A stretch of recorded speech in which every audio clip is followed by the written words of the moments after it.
adversely affected by my being in Scientology. He was very cool, you know, but he wasn't into it.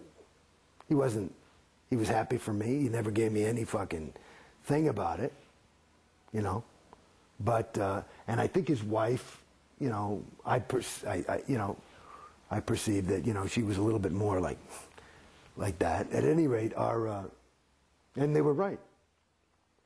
But, you know, and then everybody in Scientology, not everybody, that's a generalization. I'll give you people. Marty Rathbun, Susan Watson, Dave Pettit, a couple of RTC terminals people said, well, he's a 1-1 SP. Okay? In other words, trying to destroy my relationship with him, and it affected our relationship. 1-1 is a definition is covertly hostile. Hey man, I'm your friend. I really am. You fuck. You know, that's covertly hospital. Covertly hospital.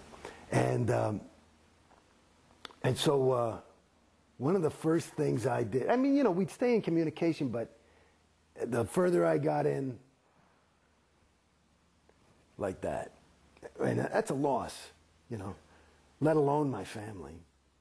You know, no, but my family, you know, shit, they don't fuck with me or anything, you know, but I've never been closer now that I'm out, you know, because they weren't into it. Everybody was totally respectful of me. Nobody ever said, you know, my mother said one thing once, you know, I just don't think it, you know, allows for the grace of God or something. That was the all, something, you know, because she's big Christian thing. Of course, I whipped out the whiz book and I gave her the right answer and handled her. You know, but the thing with Dave, this is just the other thing when I was thinking about I was laughing is as I got out, when I got out, one of the first people I went to go see was David. And, you know, his whole family was out of town, and I was just moving here, and now we live in the same city. And so I went over to his house, and, you know, we were just walking around. And we talked about it a little bit, just a little bit, you know, because I just said, oh, by the way. And I said, oh, okay. So we started to talk a little bit about, like, you know, OT levels and stuff like that, you know. And, you know, he doesn't watch South Park or whatever the fuck, but, you know, he doesn't know this whole... So, you know, what is that?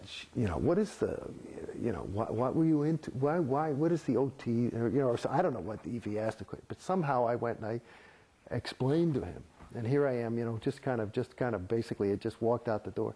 And it did so much for me, but I started to explain to him the story of Xenu and the loyal officers. And I tell you, fuck me. I mean, I couldn't get a third of the way through the story, and we had our faces on the floor. We were laughing so hard. I mean, you couldn't even talk. You was just, because it's retarded. It's insane. What was your reaction, though, when you saw the packet with the info? How did you react? Well, that's the other thing I got to say. I mean, like I had told you earlier, I had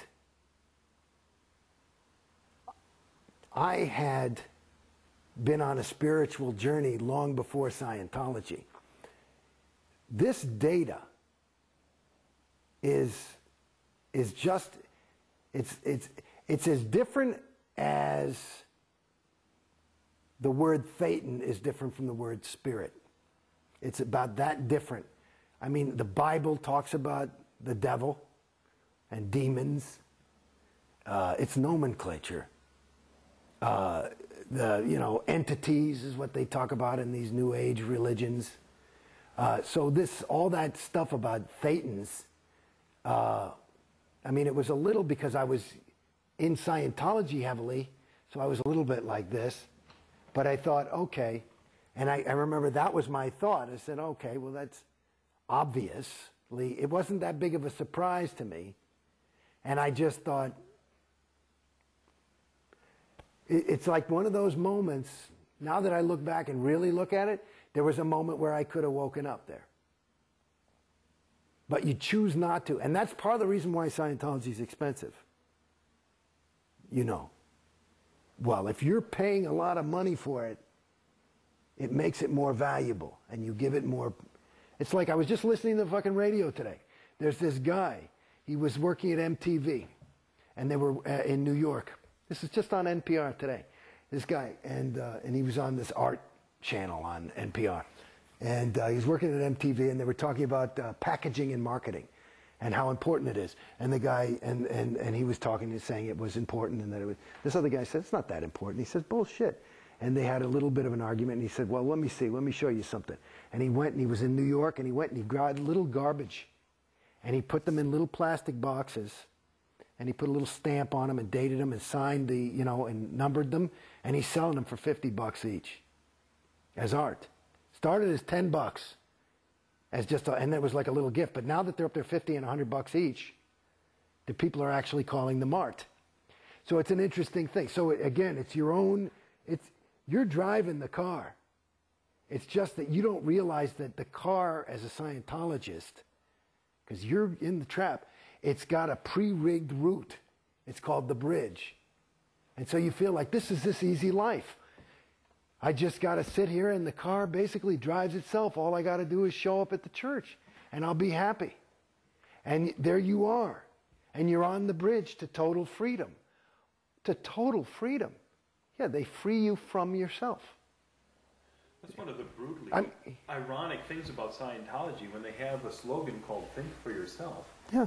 And you find yourself thinking exactly what Scientology wants you to think, it seems. No, but you're doing it yourself. That's why it's pretty good. I mean, it's really insidious. It's quite, it's so bold and bald-faced that, you know, you just would never suspect it. You know?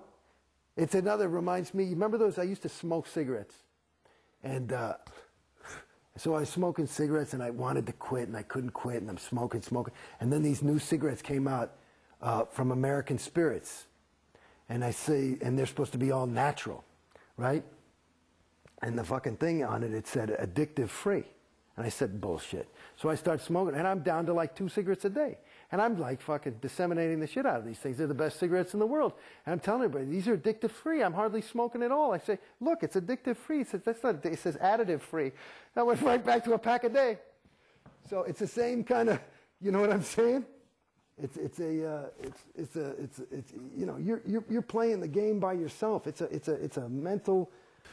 Well, I don't think it's fair to say by yourself, because it seems like this entire structure of Scientology is built to funnel you onto the bridge and keep you on the bridge. Yes, yes, and those people that I suspect, again, I'm not an expert, and this is some of the things. This is one of the things that I can't fully confront yet. I can say that, in my opinion, that the lion's share, at least. Well over 99% of your Sea Org people are the truest of the true believers, okay? So they are really there they're trying to help you, and they'll not take no for an answer. It's like, you know, your son wants to touch the stove, and, you know, you're willing to physically stop him, even though he's sure that he wants to see that beautiful blue thing that's dancing there and touch it, right? And maybe even put his hair in it or something, you know what I mean? He doesn't know what fire is. They are willing to give their lives practically to keep you on the bridge, because this is for your own good. So, but they are doing it. That's just one individual, and that individual is doing his job. There's not a lot of them that need to be told to get up in the morning. They're on autopilot too, but the whole group is it becomes, you know, this living, breathing thing. And the thing that I haven't quite confronted is I can't quite see what the fuck anybody gets out of it. Like, you know, is COB, does he want $300 million? Is that what it is? Does he want $1 billion? And COB is David Miscavige. I mean, is that it? Is it just his power hard on? Is, you know, or is it just insanity? You know, I mean, I wonder, is LRH, was he just crazy?